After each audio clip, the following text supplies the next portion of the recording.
Hey guys, welcome to my new development update video. In this one I will show you what I was working on today.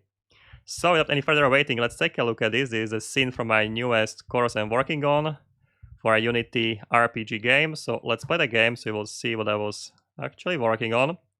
So we are able to go to NPC and we are able to talk to the NPC. I'll right click here, here's a conversation. We can click at different options. So I'm looking for a job, for example. I'll click at this and this will transfer a quest into the player quest log. You can see it on the right side.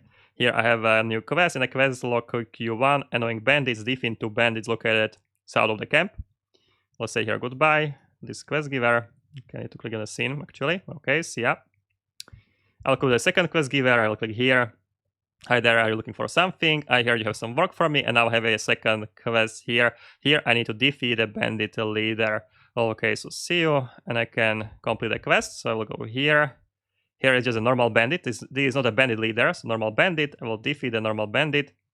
And you will see here our Q2. No, actually Q1 here. Annoying bandits. Amount was decreased by 1.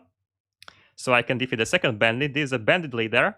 And the bandit leader also counts for the first quest as a target. So now you can see here this quest for annoying bandits, defeat 2 bandits was completed, and also the quest for the bandit leader was completed because this bandit leader has the same ID as I'm targeting in the quest.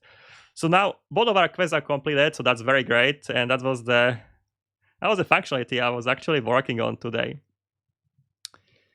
Okay, so I can stop the game from the code perspective. I don't know if I can show you much here. I was just updating these quests here in a JSON file.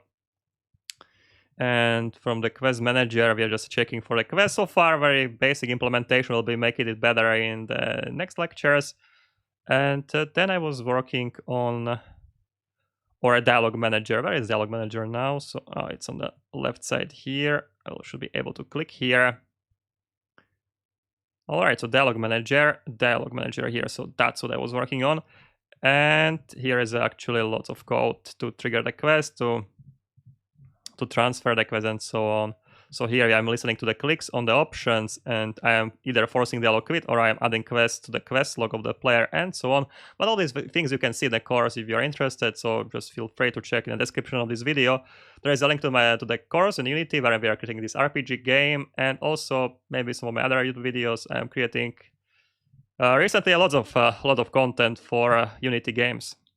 Okay guys, so that should be it for my report and be the next one, I think tomorrow or the next days. So see you. Cheers.